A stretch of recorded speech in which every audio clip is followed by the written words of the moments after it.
Hello,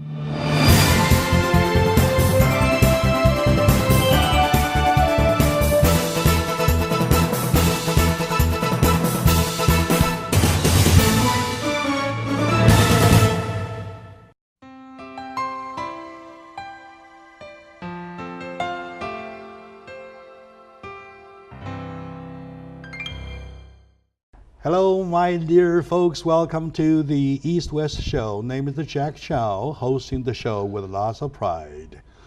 Today, we are talking about cars. Yet, you're not talking about regular cars. You're talking about cars with hearts. That means with a loving heart, the car may have another connotation, right? So with me is my good friend, Aaron Wise. He's the chairman of the San Marino Motor Classic. I like the name already. Classic, Motor Classic. All right, good. And we're now talking about an event of the car collection show coming up, and we'll leave the details, the introduction, everything to him. But to Mr. Wise, thank you very much to the show. Well, it's my pleasure to be here. All right, and it is a pleasure to me and also pleasure to my audiences. I know there's an event been going on, annual event being on for so many years, yet it is my first time. Their first time. Shame on me, I should have done that a long time ago. So, shall we start with the introduction about yourself, sir, please? Well, I've been a car collector for the last 20 years. Oh, you're a collector yourself? Yes, I am. Oh, and good. About 7 years ago, there was a show that stopped being produced at the Rose Bowl. It was a really nice event, and a group of us decided, well, wait a minute, why did that stop? And we investigated it, and we made our determinations and decided to recreate this event at Lacey Park in San Marino. I see. So this will be our 7th year on June 11th. June 11th. Yes. What day is that? That's a Sunday. That's a Sunday. Okay, good. And in Rose Bowl? No, it's in Lacey Park in San Marino. Oh, Lacey Park in San Marino. Yes. Okay, very good.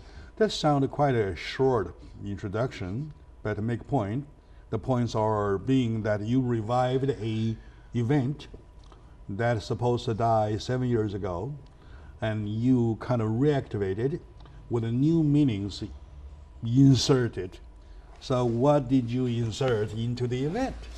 Well, the first thing we did is decided that we would make money. The other event didn't make money. And to the extent that the sponsoring organization was having to cover the costs, and that's not good. So that was number one. And two, we would find ourselves a beneficiary charity that would bring people to the event, would cause people to give money to our foundation, and we found that in the Pasadena Humane Society. And so for the first couple of years, they were our charity, along with the San Marino Rotary Foundation. And a lot of people, they hear, well, wait a minute, why are you giving money to Rotary? And the Rotary acts as our conduit to the community, and we get over 100 grant requests from nonprofits throughout the San Gabriel Valley, and then the Rotary Foundation has a board, and they determine who gets the money and who doesn't. So they make about 20 grants between $3,000 to $5,000 every year. I see. All right. So I try to make it understood by my audiences that it is a non-profit organization named San Marino Motor Classic. Correct. And has a tradition for 7 years, right?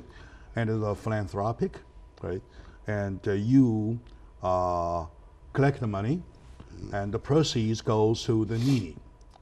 And the Rotary is the organization that you use to distribute the proceeds. Am I right? Understanding the overall That's pretty picture? much it. You know, the Humane Society gets a big chunk each year. Oh, Pasadena Humane Society. Yeah. I've heard them So they get $100,000 for the last 6 years. So they've gotten $600,000. This will be our 7th year, and then we've always had a third charity, and for the last 2 years it's been the Trojan Marching Band, and we have a gala on Saturday night in the park. and we present, like a fashion show, 10 cars. Like a pre-event event. Yeah, a pre-event. And each car is brought up on a ramp, and we discuss the car briefly. And then the band plays a piece of music that's paired with the era of the car. Oh. And it's a full sit-down dinner. It's a very elegant evening. And we choose cars that people probably have never seen before. I see. And so we get about 350 entries to the Motor Classic. And out of that 350, we pick 10 and invite them to come to the gala. All right. It sounds like, what day is the gala? That would be on Saturday the 10th. This March 10th? No, it'll be everything's in June. Oh, June 10th and June 11th. That's correct. I see, 2 days in a row. Yeah, 2 on days. On the 10th, you see the gala. Yeah. And it's a dinner night. Yeah. And on the 11th, which is Sunday, you see the actual event. That is correct. Okay. About 500 entries? About 350, actually. 350. 350 is a lot of cars. It is a tremendous number of cars. A lot of cars. Well, we have a 35-acre park to fill up. So when you're there, you don't feel like there's that many on the field. But we do get them. And we get about 7,000 people visiting the event each year. So it's a fairly large event. We have a lot of things going on. The Humane Society brings their adoption van. People can adopt dogs. We have about 40 vendor tents. People can buy all kinds of stuff. We have about 8 gourmet food trucks so you can eat. And pretty much we give, there's a road that goes around the perimeter of the park, and one of the driving museums. It's like a fair. It's yes. Like a fair, huh? Well, I would say that we've developed it more as a family event. You can do it on a Sunday. You might not care for cars particularly, but you're going to see your friends, and you're going to have lunch, and you make a day out of it. All right, okay. So it's not just about the cars. It's a lot of it's about the charities and the money we raise for them. Okay, all right. So what's your personal involvement in it? And I know you're a chair of it. You're chair of the whole organization. Right? That is correct. Okay. So what makes your mind to get involved this much? Well, you kind of get drawn into it. We started out with 3 of us were going to do this, and one had a personal issue and dropped not entirely out, but somewhat out. And the other gentleman is older, and he couldn't do as much as he thought he could, so guess what? It all fell on me. And of the 3, I was probably the most well-known car collector. So I had the connections to get the cars and get the money, and I wasn't afraid to ask for the money either. So so that's a big part of it. So I have no friends anymore because you're the man. You're the man. Pretty much. Pretty much. Yeah. Okay. You work full time on that? No, I work, but you still work? Oh yeah, every day. And every day. What do you do? We develop real estate, and so we manage that portfolio. But the car show, you just work a little bit every day. It's not a full-time job. It could be a full-time job. We have no salaried employees. It's all done by volunteers. So I have a board. That's a Rotary style. Pretty much. Yeah. We have an executive board. We have committees under that board. Nobody's paid a nickel.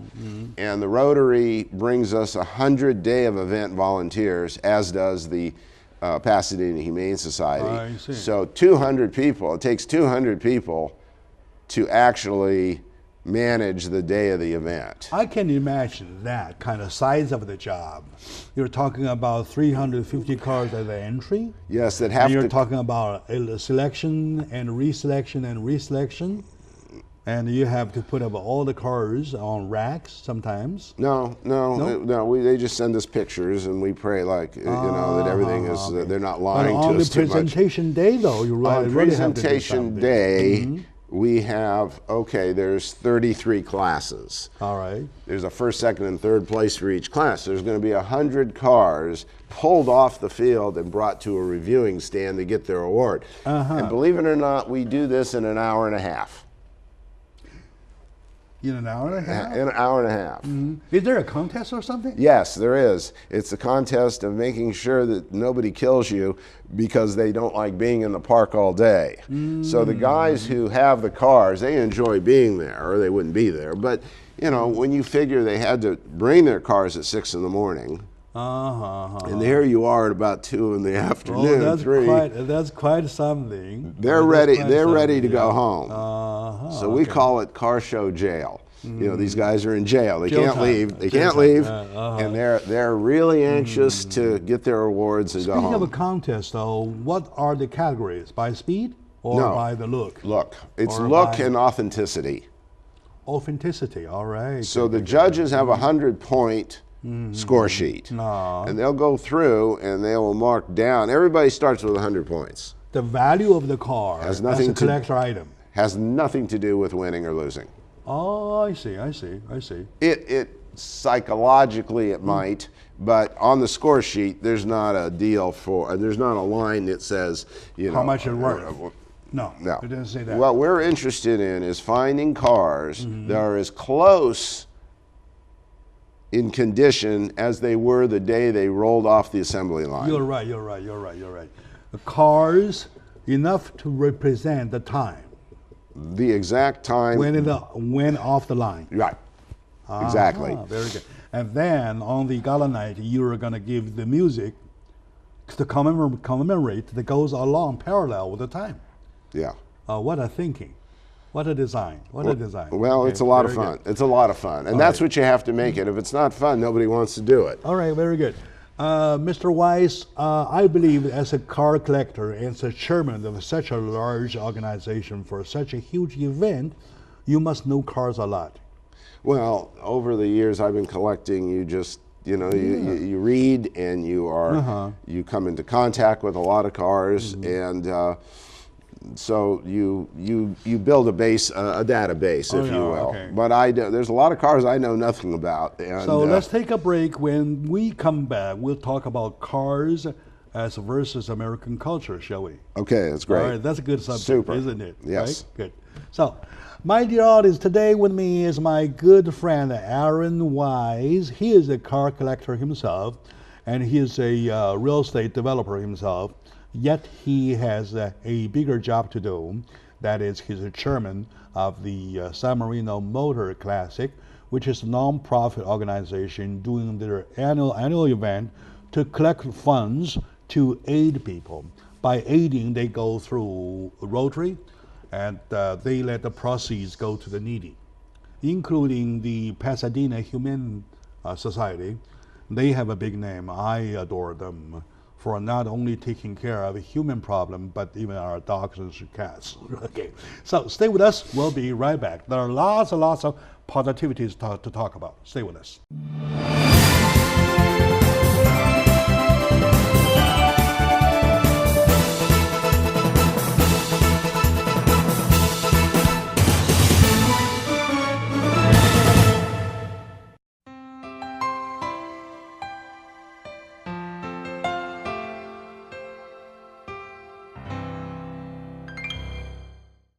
Hello, my dear folks, my dear fellow Angelinos. Welcome back to the show. We are, of course, talking about a big event on June the 11th. That is the Collector's Car Show in San Marino. And we're talking about the preparation of it. We're talking about the organization behind it. We're talking about the man leading the organization. That is Mr. Aaron Weiss. Sir, welcome to the show. Thank you. All right. And with your work, with your contribution to the society, you deserve a salute at this show. For that, the fund raised for all these events goes to the needy, right? That is the very positive part of our society. With that, I would have to start with my second segment, which is cars versus our culture. I believe, sir, that as a chairman yourself on the organization, such a big organization, San Marino Car Classic, a beautiful name, by the way, And also yourself being a collector, over the years, you must have accumulated tons of knowledge about American cars.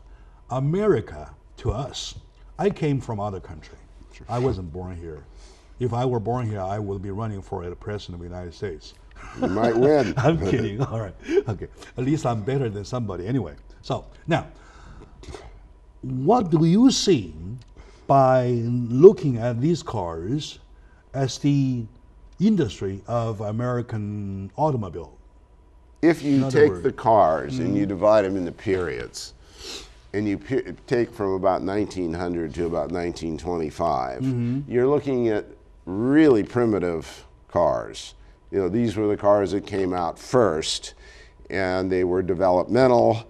Engineering was questionable. It's like if you go back and you think about your first personal computer had a floppy drive, and now you look at today. And so these were what they call brass cars and nickel cars, because the plating on the bright work was either nickel or brass. And they were very, very primitive in comparison to classic cars, which would be from about 1925 to World War II. And stop right there, please. I learned that the earliest cars even burn charcoals or wood. Well, there are some steam cars. There were steam cars. There were steam cars. And there were electric cars around the early 1900s. Oh yeah, is that so? Yes. And so, and several steam cars, several electric cars. But when you look at the cars in general, any of the cars survive until today? The manufacturers, for the most part, haven't. But the car itself? The car itself, yeah, we wouldn't have any cars at the show if nothing survived. So there might not be a lot of survivors, but there are some survivors. So each year we might get a steam car, maybe 2. We might get 10 brass cars. We'll get 60 pre-war classics. These are luxury cars. When you say brass cars, the body made of brass? No, the bright work is made of brass. And so instead of having chrome, it was brass. There was no chrome plating until 1929. We had not figured out the technology. Of course you know that. Yeah, you know that. Yeah. But when you look at the cars, you're not looking, I'm not looking at horsepower and torque and all the engineering part of it. You have to look at the car and make a comparison that the car reflects the times in which it was built. Exactly. And so when you look at some of these cars, the first thing you see is that they weren't driven by their owner. These were driven by chauffeurs and with gloves, tuxedos, like that. Well, livery. And when you have to pick up a spare tire from the side mount, and it's about 75, 80 pounds, you immediately realize why they had chauffeurs, because the average guy probably couldn't do it. Okay, all right, good. And cars got flat tires. You know, when you look today and you ask people, when's the last time you had a flat tire? Some of them can't even remember. But back then, it wasn't unusual to have problems. And I always say that these cars came with tools, and then they came with tools for a reason, because they broke down. You had to fix it on the side of the road. I recall some early time movies talking about you have, I don't know how you call it, with a rod that goes this way. Oh, a crank. Well, after about, I'd say about 1910, 1912, the crank stopped because we had electric starters. So we don't need it. But well, it's a good way to break your arm. You know, yeah, it's kind of like heavy, heavy-duty stuff. It's loaded. It's spring-loaded. Like that. And so if you crank and it wants to go the opposite way, it will win and you will lose. Yes. But the cars themselves, you look at a period of time when there was a depression in the United States, and really skilled labor was plentiful and cheap. So some of these cars are rather incredible. The gold inlays and the just the body work, the wooden dashboards. They really reflect both the economic times, but also the style of the time.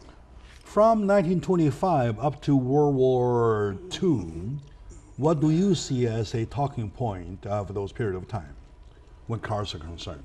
Well, I think that my interest is in the pre-war luxury cars. And I think those are more interesting than your Chevrolets or Fords or something that was mass produced. So in that period of time, a man would go into a dealer and that car might cost more than a house. A Duesenberg in 1931 was about a $20,000 car, and you could buy a nice little house somewhere for $20,000. Now the guy who bought the Duesenberg doesn't want the house for $20,000, but it gives you an idea where that was. And he had the money to buy whatever he wanted, so he ordered that car to his personal specification. Back then, $20,000 is worth more. Worth a lot more. A lot of money. That's a lot of money. Serious amount of money. It's like what? Probably 200,000. At least. And so the guy would go to the dealer and he'd buy the car, but a lot of the cars were just running chassis. There was no body on it. And the dealer would expedite the manufacture of a body to that owner's specification. So you'll see cars that might have a very luxurious bar and cabinetry in the back because that jump seats, all this stuff, people's initials engraved in the leather, all kinds of things that you would see. But you could also pick color and upholstery. Like a made to order. Oh, they were. Made to order. Yeah, the British call it bespoke. I recall those kind of like Cadillac, the oldest Cadillac. It doesn't look like a Cadillac at all. It was the nose so long, the nose so long, with wheels on the side that's protruding, and it goes boom, boom, boom, boom, boom like that. That's the Cadillac. That's the previous, prior to World War II cars? Probably prior to World War I. If it made that much noise, probably so. It makes a lot of noise. A lot of noise. Yeah. Well, the original, the brass and the antique cars, the brass and the nickel cars were loud. And they were high up because the roads were bad, so you need to get above all the mud and everything. It's just a different time. But as roads got better, then the cars changed. They became more aerodynamic. They became lower. And also, as technology evolved, you started to have things like a radio, or you might have different kinds of suspension levers That's much later on, right? Well, still in the 30s, there's cars that had those features. But they're kind of very, very, very high, very tall. That's why you see in movies where you have a lady, dressed up ladies, you always have somebody helping her climbing, something like that. Because the age of chivalry hadn't died. Today, nobody would do that. You go into a building today, into an elevator, and everybody just runs into the elevator. Back then, you wouldn't have done that. Oh, back in Shanghai, they still do that. Okay. Back in Shanghai, they have elevator riders and say, "Welcome, sir," like that. Yeah, sure. What floor do you want to go to? But the cars really reflected the personal tastes of its buyer. And it wasn't unusual for them to rebody a car. Yeah, it's American culture.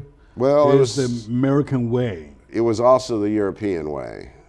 Well, we developed quite a bit. Well, the French have some really hot, very, very elegant cars. And so for the same period of time in France, England, Germany, there were some pretty amazing cars being built. Okay, good. Hey, my God. I feel that we're going into a museum. I'm kind of looking at the cars already. My dear audience, today with my good friend Aaron Wise, a collector, wonderful collector, and chairman of the San Marino Car Classic Foundation.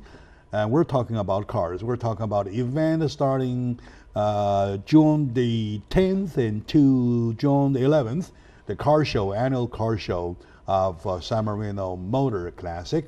So we take this moment to look into history to see how American automobile versus American culture, right? So stay with us. We'll be right back, please.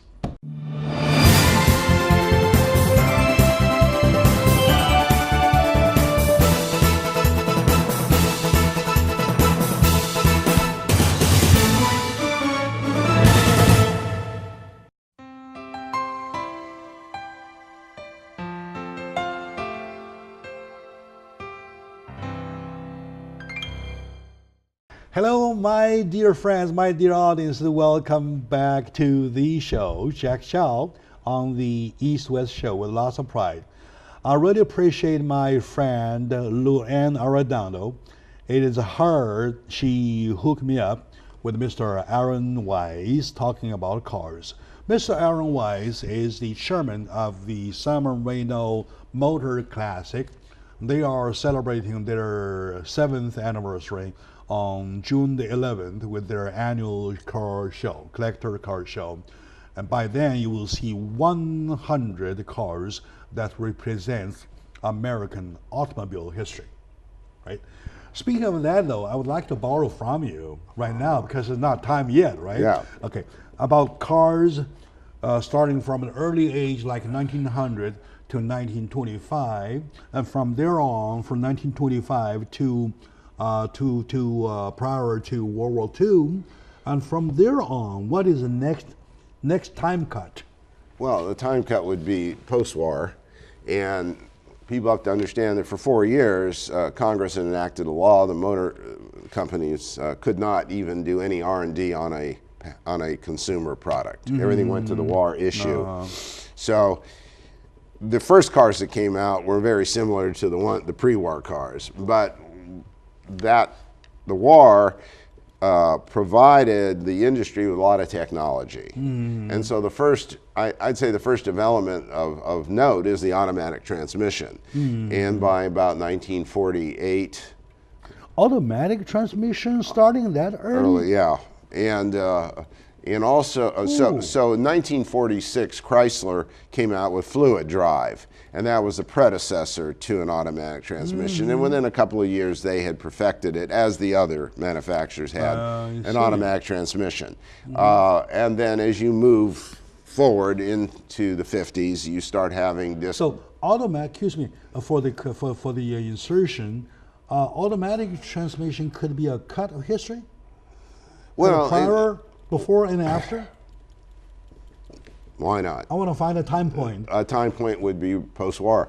Post-war, like say 45? More like 46, 47. Oh, thank you for teaching me. I never thought about that the automatic transmission started that early. You know what? I came in the United States 32 years ago. Okay. And that was 84. Okay. Oh, 33 already. I didn't realize. Okay, now, and that time, to my knowledge, the automatic transmission was something new. Not even close. I was obsolete. All of the, well, you know, it's a matter of perspective. I came from other countries. Well, anyway. See, in other countries, even to this day, they have more manual transmissions. If you go to Europe, all the cabs and everything are but people, consumers now, I don't think you can buy a car in America that is a manual transmission. But you also have, after that, you started having better brake systems. You had air conditioning. You were more, the cars in the 50s became more aerodynamic. Aerodynamic, yes. I think you had higher performance engines. As you get into the 70s is an interesting period of time because I think it was 1973 or 4 we had the oil embargo. Okay, oil embargo. And so at that point, all the cars got downsized. So there was no such thing as a 20-foot Cadillac anymore. We scrunched it down to get kind more. Of like a more compact. Okay, now back a little bit. Air conditioning, the birth of air conditioning, auto air conditioning, could that be a landmark?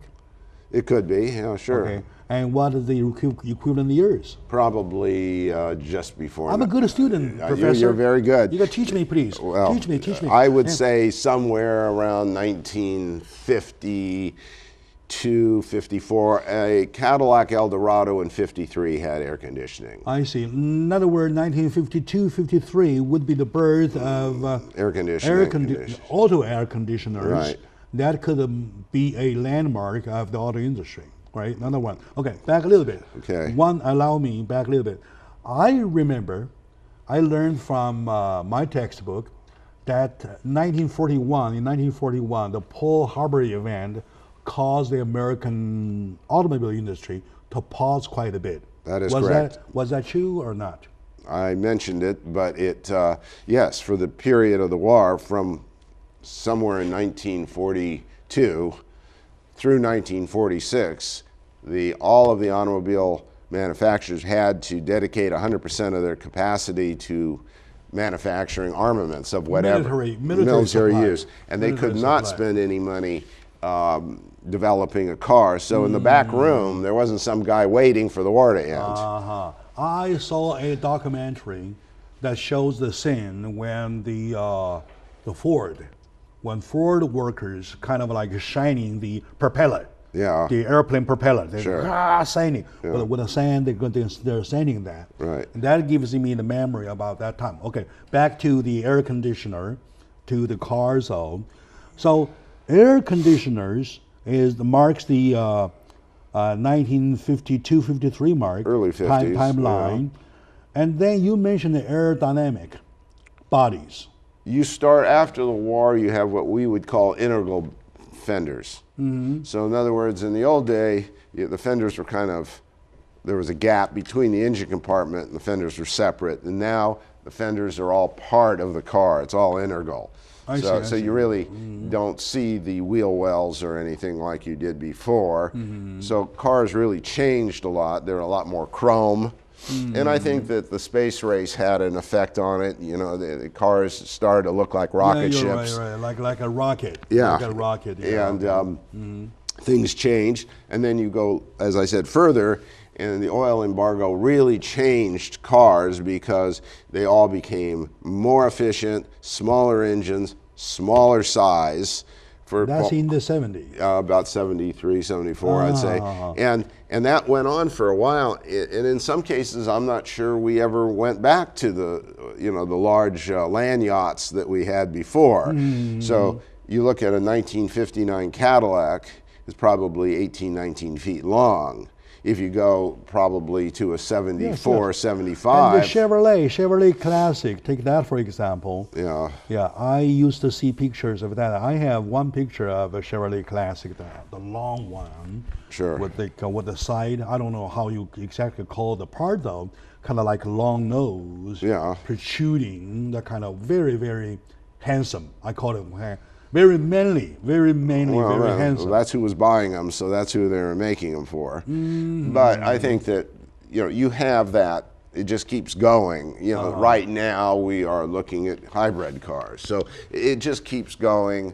Electric cars. Right. So with technology, the better our technology becomes, the more the cars will change. All right. So today you're buying a car. I was out with my son last weekend in a new Tesla. New Tesla. And we go on the freeway, and he says, watch this. Take your hands off the steering wheel.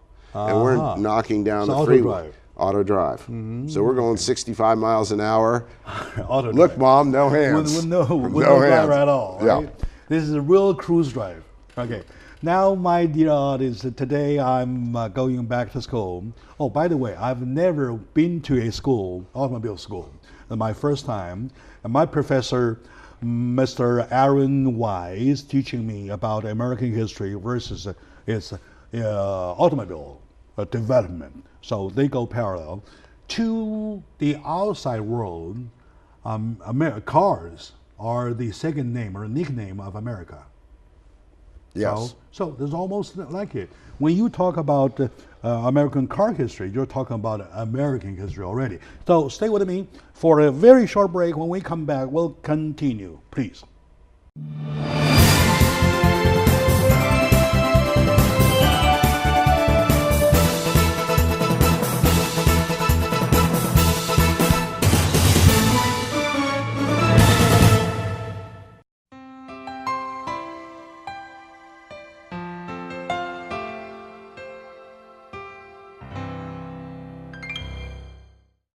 Hello, my dear friends. Welcome back to the show. It's a class of auto shows.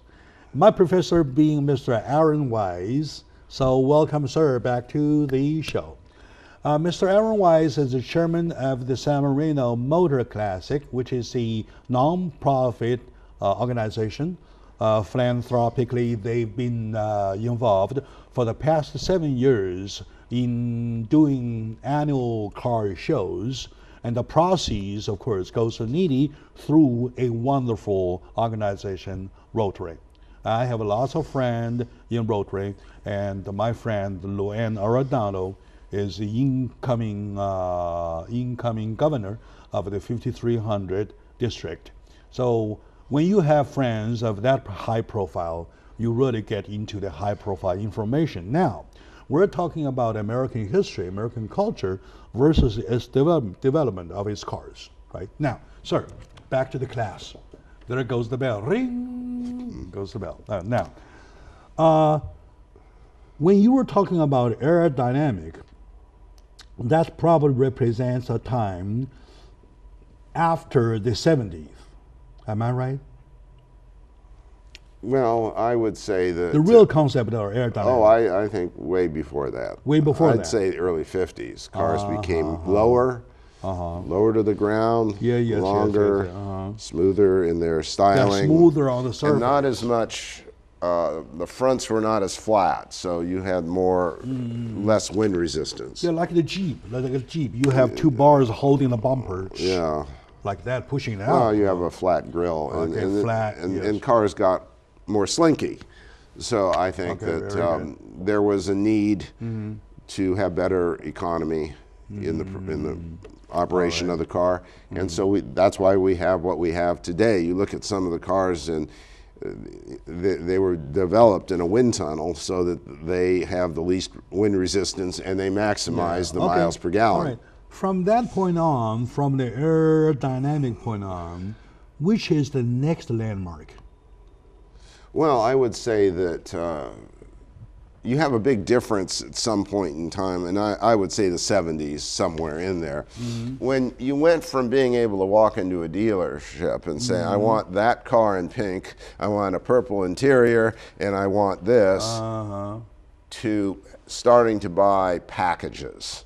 So in other words, if you wanted a black car, you had 2 interior choices and maybe 3 option packages. Okay, all and right. so the cars became less personal to the buyer and more functional in the sales process to the manufacturer. And I think that's what we're looking at today. You go out to buy a car today, you get what's on the lot. You know, you can order a car, but generally speaking, it's discouraged. Now, from that point on, we're talking about electrical cars.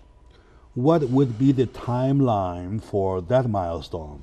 Well, I think General Motors came out with the EV1 in the early, I want to say the early 90s, and I may be wrong. And it was an ugly car. Okay, I mean, it looked like a giant teardrop that got smashed, and they were not pretty, but they were very aerodynamic, and they ran on battery. They'd be like a Tesla today. GM didn't do well with them, and I think that maybe it was a little before people were really ready for that kind of a car. So people still want a gasoline car, but today the millennials want a car that is ecologically sensitive, and you get more mileage, so you start to see your hybrids and you see the electric cars. But again, what you see today, say with a Tesla, where I think the top model might be 240-mile range, somewhere in there. Probably within 4 or 5 years, it'll be 350, 400-mile range. So technology is catching up, and it's technology that'll drive the design of the cars in the future. All right.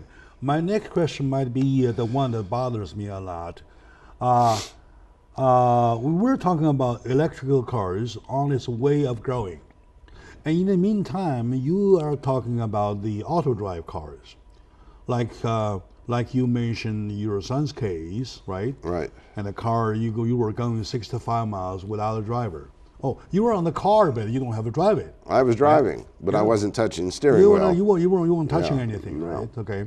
All right. So are we talking about these two being parallel, or are we talking about one is going to replace the other?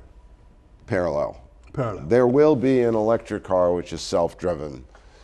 self-driving. And the two technologies are moving. You're going to get better you're going to have a greater range, and at the same time, you're going to have more autonomous vehicles. I see. And the two will just kind of go together in two parallel lines. It's hard to say where that will all end up or who will be the leader in that. I think right now Tesla is probably the leader in that. Tesla is the leader now, right? But it's confirmed leader. But Chevrolet has and come Google out. cars, they're working on Google cars. Well, they are to be autonomous, and they are also. But there's also Chevrolet has come out with a Bolt, which has superior range. Now, a lot of people don't want a Chevrolet. They'd rather have the Tesla. It's a little sexier. Yeah, I like Chevrolet. But I would say that when you look at the cost, that's where it is. But the major motor companies really have not made a huge commitment to electric. They've made a commitment, and they got 1 foot in and 1 foot out. So we're now in the moment. We are, Yes. yes. We're at the moment, right? Okay. From there on, though, I see some images about the cars that flies, that had the wings that are folded. Sure. You kind of unfold it, like that, and then it flies like in a helicopter. Well, you've been looking at a lot of Facebook. And, I'm doing that. So is that a reality or just a kind of imagination? Or it's going to be a reality? Okay, I'll tell you this. When I was a little boy, my mother would read me the comic strips, and there was Dick Tracy. Okay. And Dick Tracy, yes, had a two-way wrist radio on his. And my mother told me, this is probably in the late 50s, you will live to see that invention on everybody's wrist. And today we have the iWatch and all this stuff. So it's just a matter of time before all these things become viable. The question is, will the market support it? And maybe this year it won't, but in time, as these millennials grow older, they make more money, they have a greater say in the economy, that's the product they'll demand. I'd rather, quote unquote, your mother. Someday in the future. Sooner or later, right? Well, sooner or later, I'm going to fly in my cars. You could well do I that. love that. You can get a jetpack. There was a movie called Rocket Man. Yeah, I wish I could live that long. Well, you might. Until I can fly in my cars. Well, anyway. You might. Okay, now it's time to get back to the June 11th day. Okay. Right? Give me a little description about June 11th, please. Okay, well, June 11th is an early morning. Early morning. So we start early at 6 o'clock. Cars start coming on the field till about 8:30. We open to the public at 9. Public is there till 3. About 9 o'clock, there are groups of 3 judges that judge each class. Each group of judges will judge about 10 of the same category of car.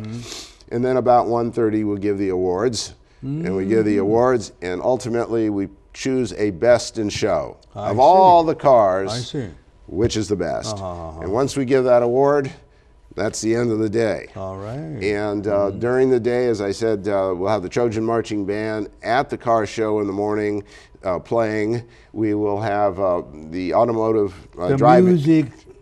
Contemporary music to each of the cars that represent. Well, not exactly, but they'll be playing music. Okay, music. Okay. Music. Right. There will be live music. In a broader sense, they play music. Very broad sense. Okay. Very good. And then there'll be the Automobile Driving Museum of El Segundo has 2 30s cars, and they're going to give people rides around the park.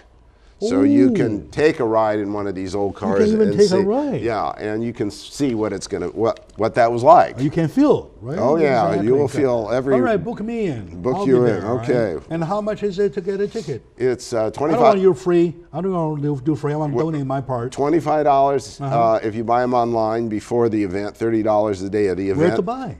And our website www.sanmarinomotorclassic.com. Oh, easy. Easy. We'll take your money, and you get a paper ticket. In other words, I don't need to have you book me. I can book me myself. That's right. Okay, my dear audience, I believe you all heard that, and also the website is on the screen. It's www.sanmarinomotorclassic.com. Am I right? Perfect. Very good. Today, we are having this opportunity of getting into American cars, which represents American culture versus history. I learned a lot. I felt that I was in classroom with my professor, Mr. Wise. I learned a lot. So thank you very much. I wish I could see you at the event, June 11th. Oh, by the way, June 10th. Book me for the dinner. How much for the dinner? $250 a person. Per couple or per person? Per person. Per and person. It includes complimentary valet parking, totally hosted bar, hour concert with the band, gourmet dinner, wine at the table. That I have to depend on your free ticket. Okay. Free ticket. Okay. All right, my dear friends. And thank you for watching, and we will see you next time. Oh, by the way, when time is drawing near, we'll do another show. We'll show you, we'll steal more pictures or images about the cars with Mr. Weiss. So, Mr. Weiss, thank you very much for sharing. Thank you. Oh, it's a pleasure. Thank you. Pleasure to be here.